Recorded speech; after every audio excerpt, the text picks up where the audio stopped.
देव आहे, देव आहे, देव आहे,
बऱ्याच वर्षानंतर ग्वाल्हेरच्या राममठात उभारण्याचा सुयोग प्राप्त झाला. पहिलाच दिवस आहे आज. याच्यापूर्वी 15 दिवस कीर्तन होऊन गेले आणि तोफेच्या तोंडीला मला दिले. आपण सगळे जाणकार श्रोते आहात, मला याची पूर्ण खात्री आहे, माहिती आहे. पहिल्यांदा प्रारंभी तुम्हा सगळ्यांना नमस्कार करतो, माता भगिनींना, पुरुष वर्गाला, बंधू वर्गाला. त्यानंतर ज्यांच्या जीवावर ही कीर्तन आहे ते आमच्या दोन्ही साथीदारांना नमस्कार करतो. मला ते सांभाळून घेतील अशी अपेक्षा व्यक्त करतो. म्हणजे साथच असावी, साडेसाती नसावी. मला यातलं काही येत नाही, बरं दोन्हीत नाही काही येत नाही. परमेश्वर करेल तो, मी आपला तो करून घेईल. तुम्हाला एक गंमत सांगतो बरं का. उद्या वसंत ऋतू येणार आहे, कळते का बघा? कळते का बघा हे तुम्हाला कळत नाही असं नाही, बरं मला ही सवय म्हणायची. तुम्हाला वाटतं आम्हाला काय, आम्ही इतकी वर्षी कीर्तन ऐकतो, आम्हाला पुस्तक नव्हती ती कळते. तुम्हाला कळतंय पण मला ही सवय. काही सवय असतात की नाही माणसाला, तशात ही सवय. कळतंय का बघा, वसंत ऋतू उद्या येणार आहे. उद्या वसंत ऋतू लागणार आहे म्हणून आदल्या दिवशी कधी कुठल्या खर्च लावत बसते का? वसंत ऋतू येतच असतो, कुठल्या गातच असते आणि गाते तो पंचमत सुर असतो. मला माहिती मी उभा राहिल्यानंतर तो माझ्याकडून नक्की बोलूनच घेईल, गाऊनच घेईल. त्यामुळे मला काही यातलं येत नाही. दोघांनाही मी आधीच सांगून ठेवतो. पण एक काय, आपल्या तिघांना घेऊन कीर्तन रंगवायचं, त्याचं भान असू द्या. संत साहेब सांभाळून घ्या. मला आमचे महाराज शेगावकर महाराज ते इथं सांभाळून घेतील, त्यांच्याकडेच मी आलो. त्यामुळे काही प्रश्न नाही. तुम्हालाही सगळ्यांना विनंती आहे की जास्तीत जास्त श्रोत्यांनी त्या कीर्तनाचा लाभ घ्यावा. काय असतं माहिती का, बृहन महाराष्ट्रामध्ये म्हणजे या महाराष्ट्र सोडून बाहेर की ह्या जास्त कीर्तन ऐकायला मिळत नाही. झाला हा श्रावण महिना झालं की पुढं काय मग नाही का. मग जी परवडी आहे त्या परवडीचा योग्य तो लाभ घ्यावा. आजच काही सगळं बोलत नाही, 15 दिवस बोलायचे अजून, आणि त्यामुळे आता विषयाला सुरुवात करतो. पहिल्यांदा तुम्हाला सगळ्यांना मी वंदन करतो. तुम्ही खूप मोठे आहात, तुम्ही खूप महान, मी खूप लहान, तर त्यात काही शंकाच नाही. तरी पण आपण मला सांभाळून घ्यायला अशी अपेक्षा व्यक्त करतो आणि सेवेला सुरुवात करतो. पहिला दिवस आहे आज कीर्तनाचा. संत श्रेष्ठ संत मुकुटमणी वैराग्यमूर्ती विश्वभूषण, महाराष्ट्र भूषण नाही विश्वभूषण तुकाराम महाराजांचा अनुभव आहे. तुकाराम महाराज माहीत नाही असा माणूस महाराष्ट्रीयन सापडणार नाही. म्हणजे मी महाराष्ट्रीयन हा शब्द वापरला आहे, असा सापडणार नाही.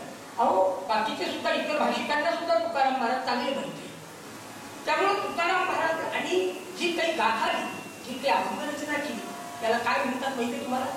याला 5वा वेद असं म्हणतात. मी तुम्हाला वेदातली सूक्त आणि त्याला बरोबर त्याने होणारं भाषांतर तुकाराम महाराजांचा अनुभव सांगेल. प्रत्येक वेदातल्या सूक्ताला महाराज कुठल्याही शाळेमध्ये गेले नव्हते, कुठल्याही विद्यापीठामध्ये गेले नव्हते, कुठल्याही विद्यालयात गेले नव्हते. विद्यालयात जाऊन विद्या येते याच्यावर महाराजांचा विश्वास नव्हता आणि विद्यापीठात जाऊन विद्या येते याच्यावरही विश्वास नव्हता. जिथं विद्येचा पुष्कळ होतो आणि जिथं विद्येचं पीठच केलं जातं, कदाचित ते ज्वारीचं असेल, कदाचित बाजरीचं असेल, कदाचित गव्हाचं असेल, पण जिथे नुसतं पीठच आहे आणि त्याच्यातून फक्त छोकरी आणि नोकरी एवढाच म्हणजे विषय. मला शिक्षणाचा दुसरा काहीही उपयोग वाटत नाही. पहिल्यांदा नोकरी, नंतर छोकरी. त्याच्या पलीकडे कुठलंही शिक्षणाचं माध्यम उपयुक्त नाही. जीवन कसं शिकलेला माणूस बघितला, मी क्षमा करायला काही म्हणजे सगळं सार्वजनिक बोलतो, काही कुणाला बोलत नाही वैयक्तिक, पण शिकलेली माणसं कुणाला म्हणजे याच्या सांगेल शिक्षणाच्या विषयी मला कुठे दिशाला हात घालू द्या. तुकाराम महाराजांचा अभंग आहे. पहिल्यांदा अभंगाच्या नुसती प्रस्तावना मांडपाडी मग उद्यापासून विषयाकडे प्रस्तावना अशी महाराजांच्या अभंगाची होती. सकाळची वेळ होती. महाराजांनी नित्यकर्म आटोपलं. नित्यकर्म म्हणजे स्नान पूजा वगैरे वगैरे. रामप्रहारात महाराज उठायचे. तुकाराम महाराज कधीही सूर्य उगवल्यानंतर मग उठले तर स्नान संध्या काही नाही. रामप्रहार कुठला माहितीये का? वेळ काय? 4 ते 6. 4लाच महाराज जो 4 नसतं, 4 नंतर अंतरुणावर पालखं पडतो ना, त्याच्याकडे गाडी तरी गरीब दिसते. महाराज सकाळी 4ला उठायचे. महाराज गरीबरीच होते पण लौकिक अर्थाने दरिद्री होते. शब्द माझा प्रत्येक शब्दाचा तुम्ही गांभीर्याने विचार केला. महाराज लौकिक दृष्टीने गरीब असते. 4ला उठले, नित्यकर्म आटोपलं, बायको झोपलेलीच होती. घरामध्ये विडा होती, विडा तंतू वाजली. विडा गळ्यामध्ये घातली. घरातल्या पांडुरंगाला नमस्कार करत बाहेर पडले महाराज. का पडले बाहेर? रोज महाराज 5 किलोमीटर असणाऱ्या भंडाऱ्या डोंगरावर जायचे. त्या काळात त्या ठिकाणी कुणीही गावातली माणसं जात नसत. अशा निर्जन वनात जायचे, डोंगरात घेऊन दरी कपारीमध्ये, आणि महाराज पांडुरंगाचं चिंतन करत असायचे. एक लक्षात ठेवा, महाराजांनी भक्ती कधी लोकांतात नाही केली. आणि एक आपल्याला प्रामाणिक सांगतो, भक्ती हा लोकांतातला विषयच नाही. भक्ती हा एकांतातला विषय. पण एकांत मग करायची लोकांतात का मांडायची? मी आता कीर्तन लोकांतात का करतोय, लोकांत का करतोय? त्याचं कारण आहे एकांतातली स्फूर्ती, एकांतातली जी ऊर्जा आहे ती तयार झाल्यानंतर मग लोकांतात ती मांडायची. महाराजांनी एकांतामध्ये पांडुरंग मिळवला आणि जो मिळवला तो जगाला सांगितला. एकांत आणि लोकांचे म्हणून स्फूर्तीचे तरंग एकांतात निर्माण होतात. आताचे शास्त्रज्ञ सगळे हे प्रयोगशाळेमध्ये 365 दिवस जाणून घेतात स्वतः. त्यांना चहा ठेवलाय का, जेवण ठेवलंय का, ताट कसलीही शुद्ध नसते. एकीकडे प्रयोग करत असतात, एकीकडे उभ्यानं खात असतात. 365 दिवस ते प्रयोगशाळेत असतात आणि त्याचं फलित काय? 365 दिवसानंतर तो प्रयोग सिद्ध होतो आणि ते आनंदाने चालू आहे. पण 365 दिवस ते एकांतात असतात आणि मग एकांतातली ती त्यांची प्रयोगशीलता लोकांना असंच असतं. आमची भक्ती ही बाह्यांकडे लोकांना दाखवण्याकरता असते. एकांतातली तिला कुठलाही बोलावा नसतो. तुकाराम महाराजांनी जी भक्ती केली ती एकांतात केली. नीट ऐका वाक्य माझं. लोकांतात कधी एकांत होत नाही. एकांत केल्याशिवाय मन शांत होत नाही आणि मन शांत झाल्याशिवाय सीताकांत दिसत नाही. गांभीर्यानं शब्द आहे का बरं? अगदी काळजीपूर्वक पूर्वरंग ऐका. लोकांतात कधी एकांत होत नाही. एकांत झाल्याशिवाय मन शांत होत नाही. मनाच्या वृत्ती सतत धावत असतात. म्हणून तर भगवंताला म्हणावं लागलं, देवा आणि चंचल मन कृष्ण प्रमादी बनवत गुणम. हे भगवंता बाकी सगळं जाऊ दे, माझं हे मन चंचल आहे. आता 18वा अध्याय चालू आहे तुझा. 18व्या अध्यायापर्यंत शेवटचा प्रश्न अर्जुनाने विचारला. चंचल मन कृष्ण प्रमाद हे बलवत गुण मन आहे, याला काय करू मी? हे मन कैसे केवळ ज्ञानेश्वर महाराज. एक लक्षात ठेवा, परमार्थ म्हणजे काय? सुट्टी व्याख्या सांगतो. परमार्थ म्हणजे मनाला बदलणं. परमार्थ म्हणजे वृत्तीत बदल होणं.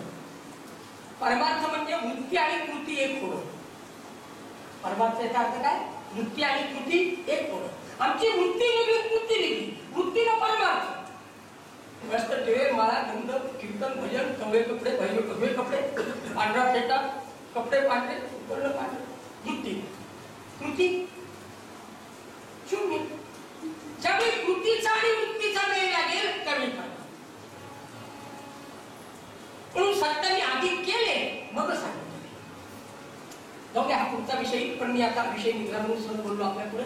तुकाराम महाराजांनी वीणा गळ्यामध्ये घातली आणि भंडाऱ्या डोक्याकडे उभारली. कशासाठी? पांडुरंगाचे चिंतन करण्याकरता. चिंतनातून काय प्राप्त होतं? चिंतनातून चिंता नव्हता. आमच्याकडे चिंताच खूप आहे. आज तो इतक्या वाढल्यात बाबा मी देशभर विकतो पण लोक इतक्या पैसा आहे लोकांकडे तरी चिंता संपतच नाही. चिंता सतत चिंता. काही लोकांना चिंता हाच एक आधार आहे. आधार खूप झाले संत साहेब.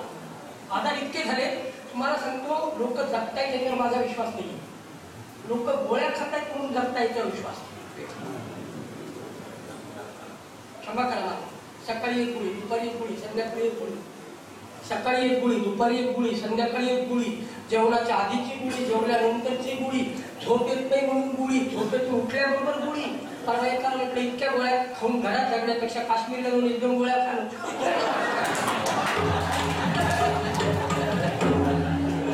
गोळ्या खाणाऱ्यांची गरज आहे पण तिथल्या नाही खाली. आणि परिणाम काय होतो? मुलं गोळ्या घालतात. परिणाम बघा, शेवटचा परिणाम काय? मुलं बापाला गोळ्या घालतात. ही अवस्था आहे या जगात. काय जेवायला नसतो, काय काही बासुंदी घ्यायला नाही चालत. पण जरा तिखट वगैरे नाही, मसाल्याचं छानपैकी खात नाही चालत. खात चहा घेता का? नाही चालत. कॉफी नाही, खूप उष्णता होते. मग तू काय बोलून दिलं पितो का? पतंजली रामदेव काय द्यायचं काय तुला? लिंबू पाणी, लिंबू चालत नाही. पाणी बाहेरचं पीत नाही. पण आता घरी आल्यावर द्यायचं तरी का? जग असंच आहे. जरा फ्रेश कीर्तन ऐकलं कसं ते. मला असं खूप तुम्ही गंभीर बसलेलं असं कीर्तन येत नाही. कुणाला काही आले करून पोहोचून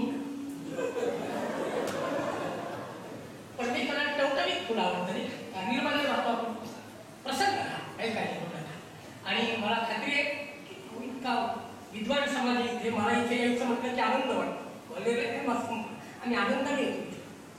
तर विषय असा म्हणजे खरा महाराष्ट्रामध्ये संतांचं साहित्य निर्माण झालं, पण त्याचा आस्वाद घेणारे केवळ महाराष्ट्रात ग्वाल्हेरच्या ठिकाणी तितक्या रसिकतेनं दान देणारे ग्वाल्हेरमध्ये आमच्या इंदोरमध्ये इकडंच.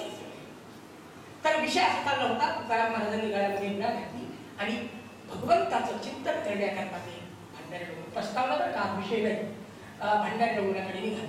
तर निघाल का पाठेमध्ये रस्त्यात एक सज्जन माणूस त्यांना भेटला. असंच असतं, महाराज लोक कीर्तनकार प्रवचनकार पुराणी ज्यांना भेटतात ते सज्जनच असतात किंवा सज्जन असतात असं त्यांच्या तरी तोंडावर म्हणायचं असतं. तो भेटला. महाराज नमस्कार नमस्कार. नमस्कारांचा सुद्धा वेगवेगळ्या प्रकार. कसा करावा देवाला कसा करा. काही लोक तर पायात पुढे तसे मला कळत नाही देवापुढे किती विनम्र व्हायचंय. जिथं विनम्र व्हायचे तिथं सुद्धा लोक विनम्र होत नाही. आणि जो अन्न देतो उदरासी शरीर विकाटे लागे त्यासी आणि जेणे घातले जन्मासी समर्थ लिहितात. आणि जिथे विनम्र व्हायचे तिथं तरी होणार. पण नाही 10, 5, 5, 5, 50,000 पगार देणाऱ्या साहेबाचे डोळे उचलतो. समर्थ लिहितात जो अन्न देतो उदरासी शरीर विकाटे लागे त्यासी. त्याला तू इतकी सेवा करून घेतो तुझ्याकडून की तुझं शरीर घाण टाकायची वेळ येते. आणि जेणे घातले जन्मासी ज्याच्यामुळे तुला हा उत्तम देह मिळालाय उत्तम जन्म मिळालाय त्याला काय विसरतो. तर देवाचे सुद्धा नमस्कार करण्याचे प्रकारे महाराजांना तर वेगळं त्याच्या पुढची पायरी आहे. मला नमस्कार केला तरी नमस्कार महाराज. एक जण म्हणले हॅलो. तिसरा म्हणतो हाय. म्हणजे सगळं असून हाय हाय कशामुळे तुला तुलाच पाहिजे. हाय बाय सगळं करतात आम्हाला. तर तो म्हणाला महाराज तुकाराम महाराजांना एक प्रश्न विचारला त्या माणसाने. महाराज कुठे निघाला. खरं काही लोक असं रस्त्याने जाणाऱ्याला कुणाला विचारू नये. मानसशास्त्र असेल की असं तरी हटकू नये लोकांना. काही कामाला चालले असतील नमस्कार नमस्कार करावा आज बरं झालं आपली भेट झाली वगैरे बोलावं. पण कुठे चालला कुठल्या कामाला चालला कुणीकडं चालला मग डबल सीट मला द्या काही गरज. पण इतके लोक चौकशी करतात महाराज कुठे निघाला. महाराज म्हणले असं असं निघाला. त्यांनी थांबून घेतलं. मी आता ग्वाल्हेरला यायला निघालो का. मी आता उपेंद्रजींजवळ बोललो की मला 1:43 सचखंड एक्सप्रेस होती आणि मी 1:35 संत साहेब स्टेशनला आलो. म्हणजे 5च मिनिट आधी 5-10 मिनिट आधी म्हणजे भिडून निघाल्यावर मला रस्त्यात लोकच असे भेटले. महाराज नमस्कार नमस्कार. कुठे झाला म्हटलं ग्वाल्हेरला चाललो. आता परत कधी येणार म्हणलं 15 दिवस कीर्तन येतं. म्हणलं हो 15 दिवस तिथं काय लागणार. मग लोक सांगतात माझं काय तू सगळं काही टाईम टेबल विचारून घेतो. पण मी इथं काय लावणार ते बिल्डला त्याला काय करायचं काही गरज आहे का. म्हटलं काय इतक्या दिवस कशाला समोर करायला. अर्धा तास तू विचारायला मग मला किती दिवस आहे तिथून पुढे कुठे जाणार. मग ग्वाल्हेर झाले की कुठला दौरा आहे तिथला मेहनतला झाले की कुठला दौरा आहे. म्हटलं महिन्याचा टाइम टेबल विचारतो माझी गाडी जाईल. नाही म्हटलं माझी गाडी यायला वेळ तेवढाच टाइमपास. माझी गाडी यायला वेळ तेवढाच टाइमपास. म्हणून माझी चालली ना पण विचित्र असतात जगामध्ये काही विचार. माझा विषय तुमच्याकडं तुकाराम महाराजांनी तुकाराम महाराजांना नमस्कार केला. त्यांनी विचारलं महाराज कुठे निघाला. म्हणाले भांडाऱ्या डोंगरावर. कशासाठी. म्हणाले काही नाही पांडुरंगाचं भजन करणं. महाराजांनी मोठं गोड सांगितलं त्याला.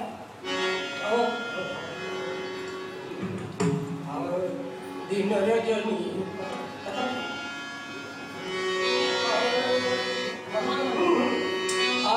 दिन रजनी हाची गंगा दिन रजनी हाची गंगा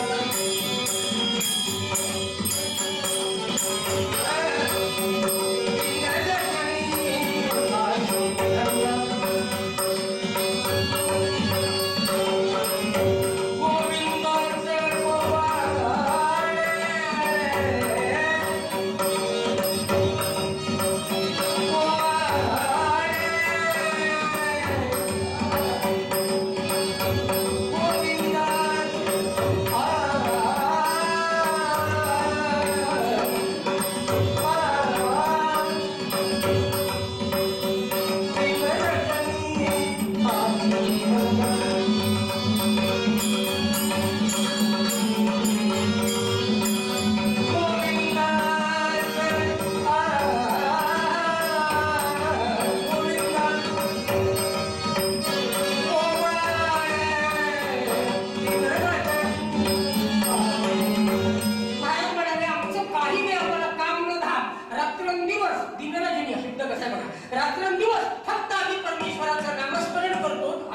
काही काम नाही. मी कशासाठी चाललो भंडारी डोंगरावर? देवाचं नाव घ्यायला.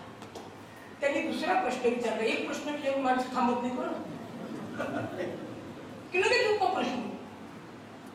मला एक जण म्हणला, महाराज काय करतो? म्हणलं कीर्तन करतो. फक्त कीर्तनच करतं का? म्हटलं हो का? तुला नाही म्हणलं ज्योतिषातलं काही कळतं, पंचांगातलं काही कळतं का? म्हटलं मला काही फारसं येत नाही, पण काय तुला काय विचारायचं? नाही म्हणला मला माझ्याकडे प्रश्न पडला आहे, साधारण म्हणजे जुलबी प्रश्न आहे, ते असं सामान्य त्याला अभ्यास करतो. म्हणजे काय प्रश्न आहे? नाही म्हटलं महाराज प्रश्न असा आहे, त्याचं उत्तर पंचांगात आहे का तेवढं मला सांगा. म्हणजे काय प्रश्न आहे? तो म्हणाला समजा, नीट समजा एकादशी चतुर्थी जर एका दिवशी आलं, नीट आहे का बरं? एकादशी चतुर्थी जर एका दिवशी आली तर एकादशी करायची का चतुर्थी? माझं तर पहिल्यांदा पायाखालची जमीनच सरळ. म्हणणं झालं माणसा, ज्या दिवशी परमेश्वराने हे विश्व निर्माण केलं, भागवतामध्ये सृष्टी विस्ताराचा अध्याय आहे. बऱ्याच वेळा हा प्रश्न आला भागवतात. तर म्हणलं ज्या दिवशी सृष्टी निर्माण झाली त्या दिवसापासून आजच गायब असं कधी घडलंच नाही. मग जे घडलंच नाही त्याच्यावर औषध असायचं काही कारण? असं रोगच अस्तित्वात नाही तर औषध कशाला हवंय? म्हणलं असं कधी नाही, पण समजा. अरे म्हणजे असं होत नसतं कधी. हे बघ, चतुर्थीसह पंचमी, तृतीयासह चतुर्थी, एकादशीचा क्षय किंवा वृद्धी होऊ शकते. एकादशी दशमीसह येईल किंवा द्वादशीला एकादशी, एकादशीचं होऊ शकतं. कुठं चतुर्थी कुठे एकादशी? 6 तिथ्याचा मध्ये घोळ आहे, तितक्या 6 तिथ्या लांबपर्यंत उडी भगवान नाही मारत. असं होत नसतं. पण इतक्या गोडी काय करतो तो माणूस कसला? तो म्हणा समजा आलीस तर जरा वेळ डोकं खाल्लं मी, बस काय बसला. त्या काय म्हटलं खरंच महाराज सांगताय पण मला. तो म्हणा महाराज मला पुरावा द्या का? म्हणजे देतो ना, काय नाही पुरावा देतो सगळं, तुलाही पुरतो. खाली बसला. त्याचं नाव विचारलं. म्हटलं समजा एकादशी आणि चतुर्थी एकत्र आली तर याज्ञवल्क स्मृतीमध्ये असा एक उपाय सांगितलाय की एकादशी पण घडेल आणि चतुर्थी पण घडेल. तो म्हणाला सांग बस. पहिल्यांदा खिशातले 200 रुपये काढ, माझ्या पुढे ठेव, एक नारळ ठेव, एखादा हार घाल मला, कारण की तू माझा अर्धा तास रक्त खाणार आहेस. आणि नमस्कार करीत नम्रतेनं आणि मग विचार माझा आहे पुरावा. तो म्हणा काय पुरावा? ठेवा. ते 200 रुपये काढले पण ठेवले. तुला काय एकादशी आणि चतुर्थी जर एकाच दिवशी आली तर असं व्रत करावं की चतुर्थीही घडेल आणि एकादशी पण घडेल. तो म्हणा कसं करावं? म्हणलं उद्या समजा तुला कळालं की चतुर्थी आणि एकादशी एकत्र आहे, आदल्या दिवशी ते कळेल नाही. म्हणलं हो कळेल. म्हणलं मग त्या दिवशी आपल्या रात्री काय करायचं? 1/2 किलो पत्री खडी साखर आणायची. तो म्हणलं आणखी नुसतं बोलायला बरं आणखी पुढं. म्हणलं ती पाण्यात भिजून घालायची. तो म्हणला खाली. म्हणलं पाण्यात तशीच राहू द्यायची रात्रभर, सकाळी तिला मोड आली ना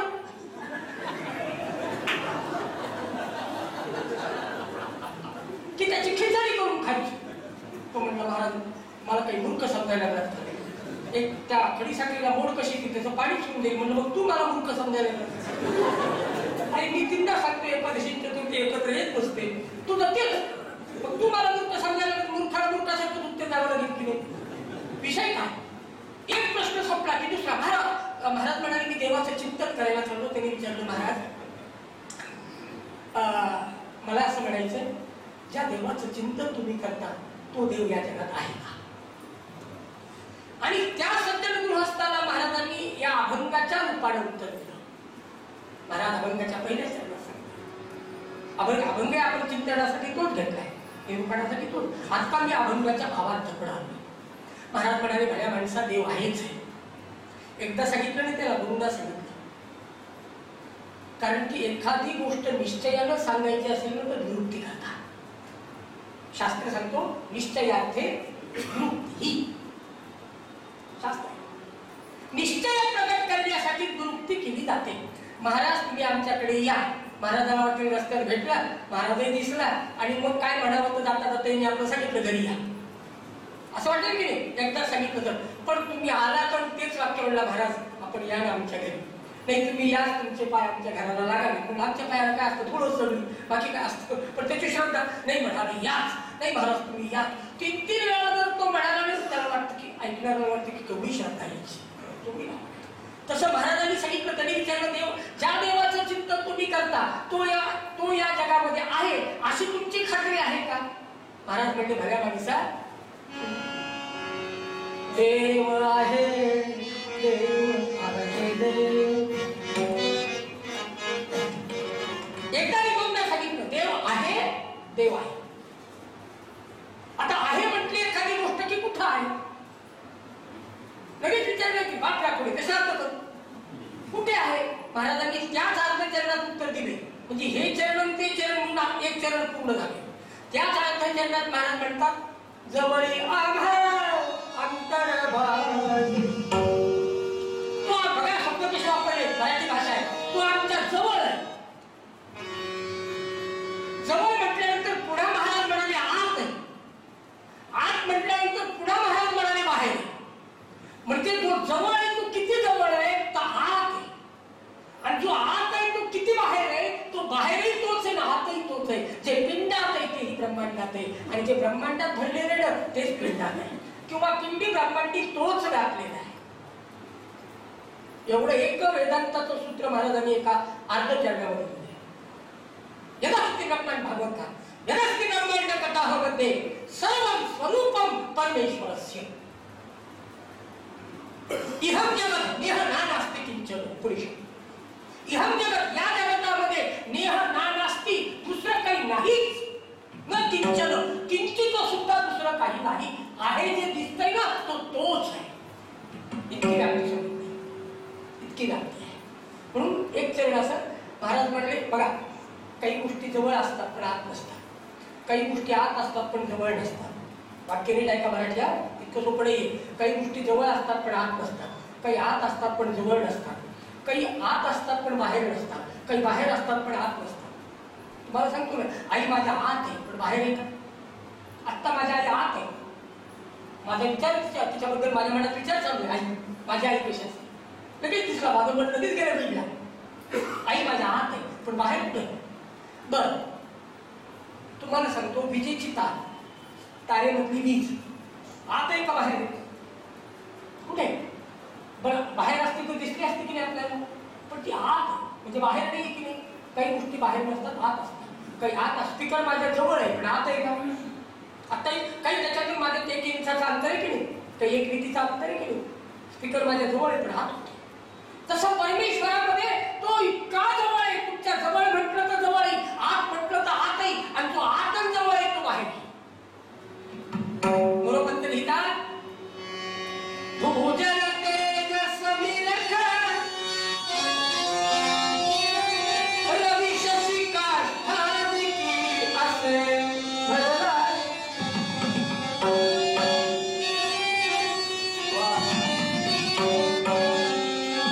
स्थिरचर व्यापुनी अवघा तो परमात्मा दशंगे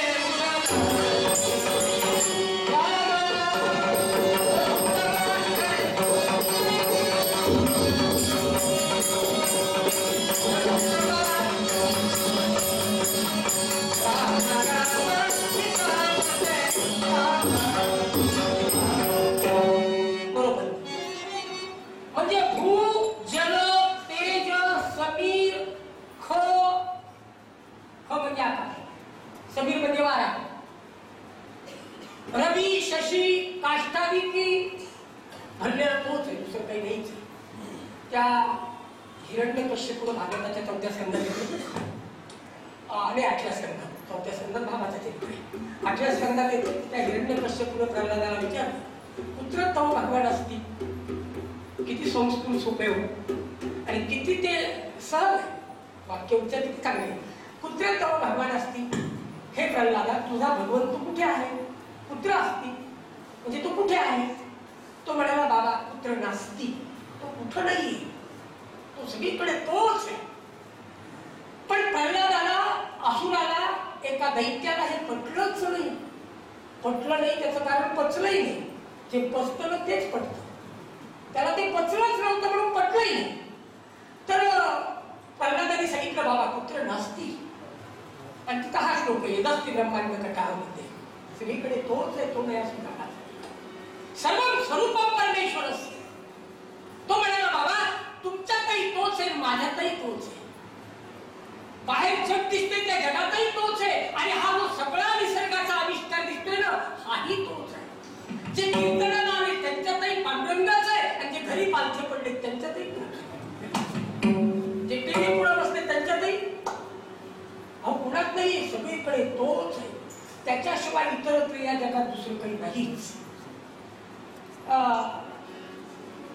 दुसऱ्या चरणात त्या माणसाने विचारलं महाराज पण आता ठीक आहे देव आहे, जवळ आहे, हात आहे, बाहेर सगळीकडे आम्हाला मान्य आहे तुमचं, पण तो कुणाचा आहे, त्याच्यावर माहिती कुणाची? महाराज म्हणा देव तो माझा आहे. अभिमानाने महाराजांनी सांगितलं देव माझा आहे. पण माझा म्हटल्यानंतर महाराजांनी एक शंका आली की लोक इतके वेडे जगामध्ये, ते म्हणतील एखादा माणूस म्हणजे का तुमच्या झटकेच्या बापाचं एक आमचं नाही का, म्हणून लगेच दुसऱ्या चरणात त्यांनी सुधारून आवृत्ती केली. जसा तो माझा आहे ना, देवा मुचा जीव सकळ तो सगळ्या प्राणी मात्राचा आहे. हत्तीमध्ये हत्तीप्रमाणे, मुंगीमध्ये मुंगीप्रमाणे, मुंगीतही तोच आहे आणि हत्तीतही तोच आहे. 84 लक्ष देहामध्ये तोच आहे. त्याशिवाय या देहामध्ये चैतन्य असू शकत नाही. आणि चैतन्यहीन असणाऱ्या किंवा चैतन्य नसणाऱ्या वस्तूमध्ये सुद्धा त्याचंच अस्तित्व आहे. जगामध्ये अशी वस्तूच नाहीये, नीट ऐका. जग मी काय विनंत बोलतो ठामपणे, जगामध्ये अशी वस्तूच नाहीये की तिच्यात चैतन्य नाही. मला महाराज दगडात कुठे चैतन्य, मग चैतन्य नसलं तर महाराजांनी भिंत कशी चालवली? ज्ञानेश्वर महाराजांनी भिंत कशी चालवली? हा तुम्हाला एक सांगू का, आपल्याला ते दिसत नाही, पण आपल्याला दिसत नाही याच्यावर जगाची कल्पना कधी करू नये. मला दिसत नाही म्हणून मी अंधार म्हणतो. माझ्या दृष्टीला हा अंधार आहे. रात्र झाली 8 वाजले, घरात गेलो, दिवा नव्हता, चुलीत अंधार होता. मी लगेच सांगतो आहे अंधारावर काय, माझ्या दृष्टीत तो अंधार आहे, पण मांजराच्या दृष्टीने उजेड आहे ना. बघा नीट ऐका, मांजरच्या अंधारामध्ये उंदीर आपोआप पकडते पटकिनी, का बरं? तिच्या डोळ्याला उजेड आहे आणि माझ्या डोळ्याला अंधार काय? तो माझ्या बुद्धीचा विषयच नाही म्हणून नाही. एक लक्षात ठेवा, तुम्हाला कळेल इतक्या सोप्या भाषेसाठी कळते. अंधार या शब्दाचा अर्थ उजेडाचा अभाव. अंधार या शब्दाचा अर्थ उजेडाचा अभाव. अभाव म्हणजे ज्या पद्धतीत मला तो दिसावा त्या पद्धतीत माझ्या डोळ्याला तो न दिसणं. अंधाऱ्याला जगात सूर्य दिसलाच नाही याचा अर्थ सूर्य या जगात नाही का? अंधाऱ्या माणसाला किंवा घुबडाला सूर्य दिसतच नाही म्हणजे तो या जगात नाही का? पुन्हा एक वाक्य ठेवा, वेदांत शास्त्र सांगतं असण्यावर किंवा नसण्यावर, तुमच्या असण्यावर किंवा नसण्यावर, तुमच्या असण्यावर किंवा नसण्यावर, बाकी नीट ऐका, तुमच्या असण्यावर किंवा नसण्यावर वस्तुस्थितीचा नाश होऊ शकत नाही. कशावर बोलतो? मी म्हणतो देव नाही, तू कोण? तुझ्या घरात तुझी बायको तुला विचारित नाही, ती म्हणती पागल आहे, जाऊ दे. तुझ्या घरात तुझी बायकोलाच तुझी मत आवडत नाही तर जगाने का मान्य करावी? आणि कुठल्याही गोष्टीला अध्यात्मशास्त्रामध्ये सिद्धांत महत्वाचे. सिद्धांत कशाला म्हणतात? 2 आणि 2 4, भारतातही 4, अमेरिकेतही 4, रशियातही 4, इटालीतही 4 आणि पाकिस्तानातही 4च. का अमेरिकेत 2 आणि 2 10, 2 आणि 2 5, 2 आणि 2 4, कुठेही जगाच्या विश्वाच्या बाजारात गेला तरी 4च. जे कालत्रयी बदलणं शक्य नाही त्याला सिद्धांत म्हणतात. देव हा सिद्धांत आहे, तो बदलणं शक्य नाही, तो आहेच. ठीक आहे, कुणी राम म्हणा, कुणी आपापल्या भावनेनुसार आपापल्या भक्तीनुसार, कुणी कृष्ण म्हणा, कुणी राम म्हणा, कुणी देवी म्हणा, कुणी काय म्हणायचं ते म्हणा, तो भाग नाही. पण देव आहेच. महाराज म्हणाले तो माझा आहे, देव अमुचा अमुचा आणि जीव सकळ जीवांचा, सगळ्या जीवांचा तोच आहे. अहो बीड सारख्या 1000 किलोमीटर जास्ती, 1100 किलोमीटर सारख्या दूरवरून मी इथं आलो. काल दुपारी मला वाटतं 1ला बसलो, आज सकाळी इथपर्यंत आलो. कुणाच्या कृपेने आलो. समजा रात्री मी बर्थवर झोपलो असतो आणि तसा झोपलो असतो. आमचे उपेंद्रजी महाराज, राघवेंद्रजी महाराज म्हणले असते, महाराज लोक असलेच असतो. तो म्हणते तिथून धोका देते. कुणाच्या ओळखीचा पण मी नव्हतो. देवाशी म्हणून पाठीपून दिला असतं लोकांनी. पण ज्या श्वासाने मी इथं आलो त्या श्वासामध्ये मग कुणाच कुणाच्या कृपेने इथपर्यंत आलो. मी रात्री झोपलोय आणि मला तर आवाज दिसून नाही. पण सकाळी 5 वाजले की मी आपोआप उठलो. आलं का गोने? कुणाच्या कृपेने ही जागा आली. मला चेतना देणारा तो विषय खूप सुंदर आहे. आणि केवळ तुम्ही इतके जाणकार आहे म्हणून मी मांडण्यावर काम शिक. कुणाच्या कृपेने मी उठलो, कुणी मला चेतना दिली, कुणी जागवलं. माझा विश्वास आहे तो राम आहे. तुकोबा लिहितात, जेथे जेथे जातो ते तू माझा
मुलगा सांगायची असतो, बायको सांगायची असते.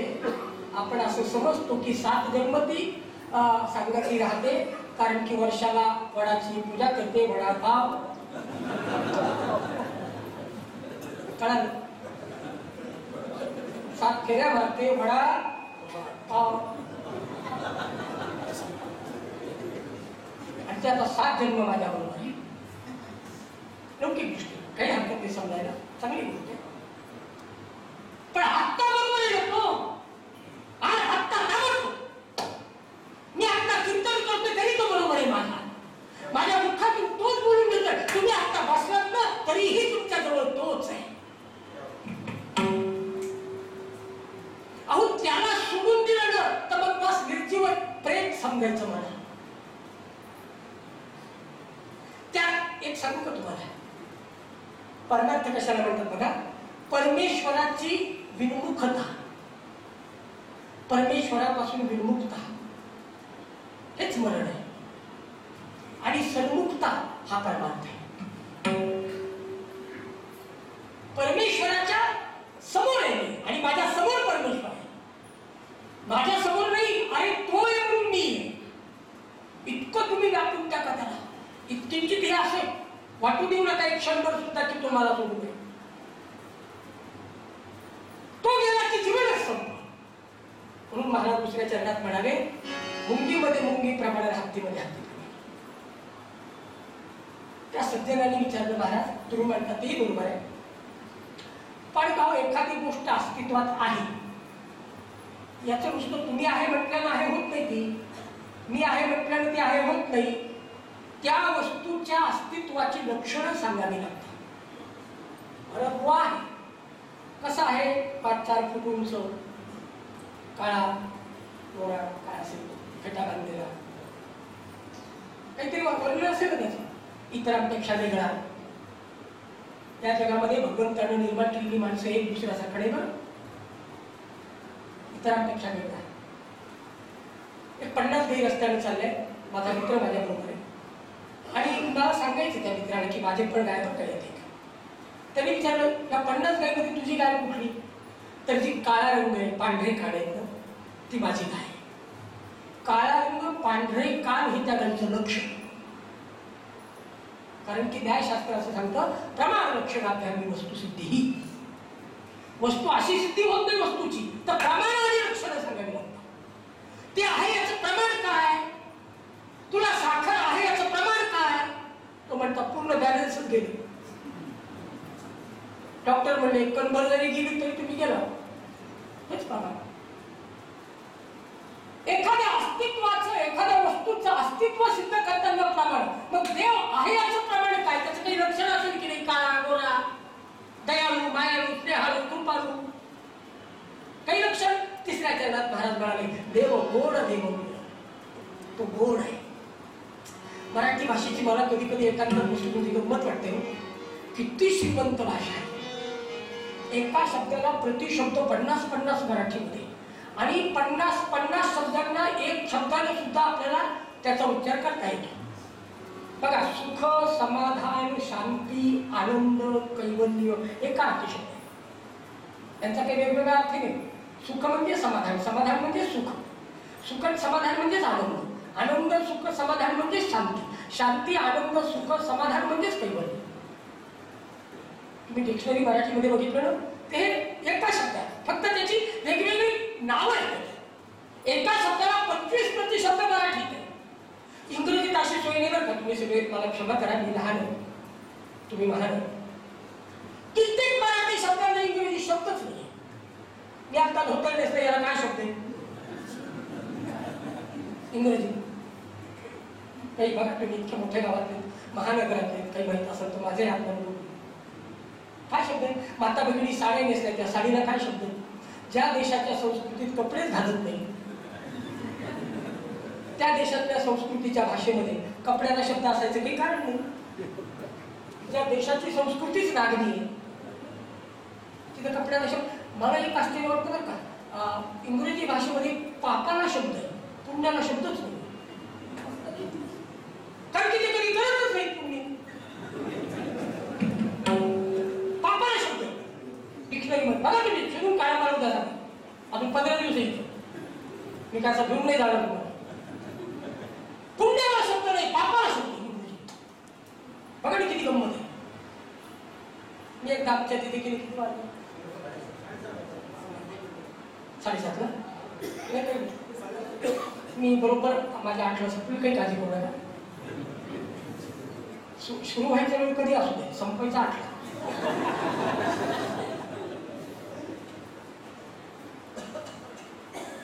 सुरू पण मी आपण वेळेलाच करूया. काय मी इथंच आहे, तुम्ही इथलेच आहे.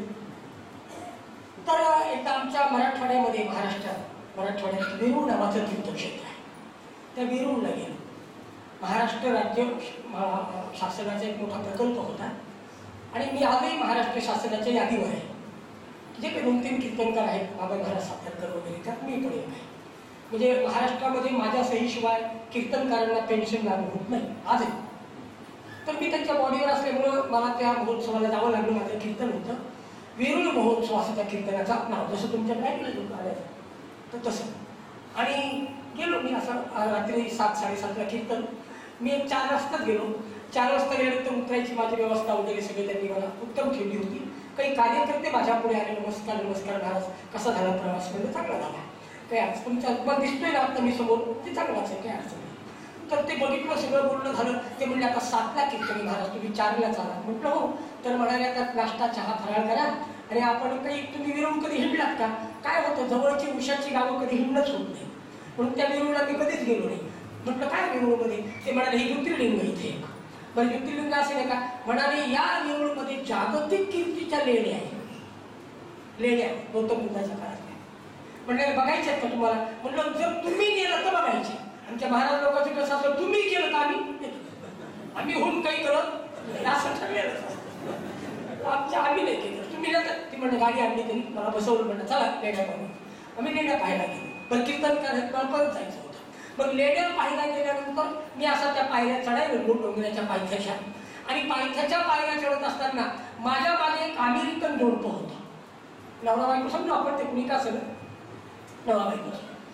माझ्याकडे असा 4 बोटाचा मस्त पर्वती पाटील होता नेसलेला असा मोठा काष्टा, पाठीमागचा काष्टा, पुढचा काष्टा. त्या बाईला आश्चर्य वाटलं. तिनं तिच्या नवऱ्याला विचारलं, तिच्या बरोबर जो होता त्याला, hotel this hotel this hotel this, म्हणजे याला काय म्हणतात, त्याला काय झालं काष्टा. तरी मला दंड झाला, प्लीज वेट, मला म्हणा थांब. मी थांबलो आणि माझ्या मागच्या काष्ट्यात तिने असं हलवलं. ती म्हणलं हॉटेल धीस. मला वाटलं खालूय, पण ठीक आहे, खाली खेळतो का काय, असं काही केलं नाही. Hotel this. मलाही कळलं, मी सगळी डिक्शनरी वाचली, मी काष्ट्याला काय इंग्रजीत म्हणा, काष्ट्याला इंग्रजीत काय शब्द आहे काही लक्षात घ्यायला. 5 मिनिट असं शांत बसलो, डोळे झाकले. म्हणजे रामा आज माझी परीक्षा आहे. पण मी उत्तर न दिलं तर मी तरी देश हिंडलेला बुवा कसला. तो म्हणलं हॉटेल धीस. त्याच्या गळ्यामध्ये नेक टॉय होता. मी त्या टॉयला हात लावून त्याला विचारलं हॉटेल धीस. तो म्हणला धिस इज नेक टॉय. म्हणलं दॅट इज दॅट टॉय. हा दॅट टॉय तो म्हणला तुमच्याकडे कमरेला राहतात का? म्हणलं आमच्याकडे कमरेचं सोडत नाही. कमरेचं सोडणारी संस्कृती तुमची, आमची.